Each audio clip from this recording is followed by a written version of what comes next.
उलट जाएंगी। बड़ी दुनिया में आखिर दिल को समझाने कहाँ जाएं। মোহাম্মদ রফি সাহেব তার কাছে ঈশ্বর তুল্য। তার কাজের মধ্যে মুখে লেগেই থাকে রফি সাহেবের গান। ঠিক যেন যতক্ষণ আছে প্রাণ চলবে রফির গান।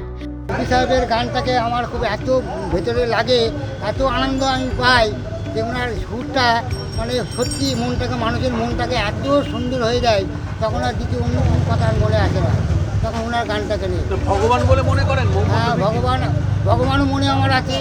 হ্যাঁ, আমি যখন নামাজ পড়ি, নামাজের পরে এসেও আমার মনে হয় যে গানটা শুনি, নামাজ পড়ে এসে পরেও গানটা শুনতে ভালো। মেরি দিল কো সমঝানে কাহা যায়, ভরি দুনিয়া মে কাহা যায়।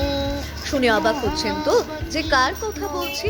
ইনি হলেন পেশায় তালার মিস্ত্রি, নদিয়ার সনাতন খান।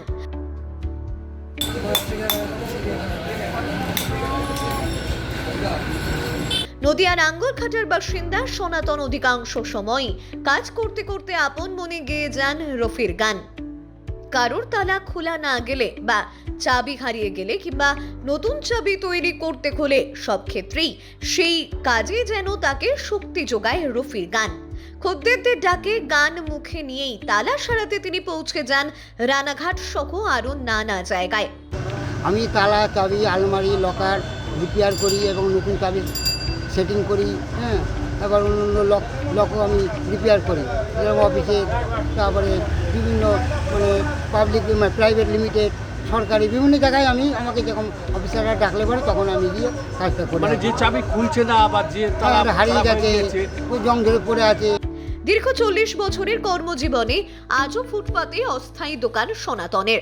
ফুটপাতের এই দোকানে তালা চাবির সাথে নেতাজি, কবিগুরু রবীন্দ্রনাথ, রফি সাহেব ও লতা মঙ্গেশকরের ছবিকে সামনে রেখেই শুরু হয়ে যায় তার কাজ।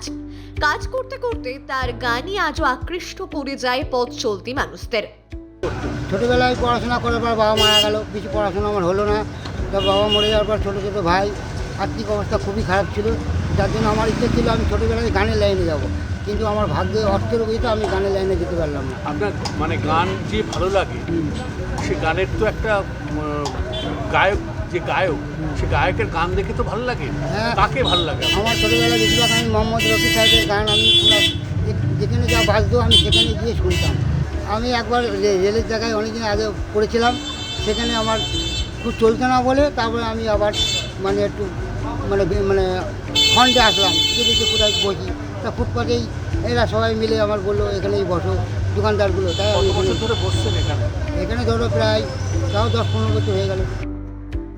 নিপাট সাদামাটা এই মানুষটির আজও সে একইভাবে গান মুখে নিয়েই তার ছোট্ট যন্ত্রপাতির বাক্সকেই সঙ্গী করে রেখে দিয়েছেন। আর তার সুখে দুঃখে নিত্য দিন যাপনে গেয়ে চলেছেন মোহাম্মদ রফির গান। ব্যুরো রিপোর্ট এই মুহূর্তে।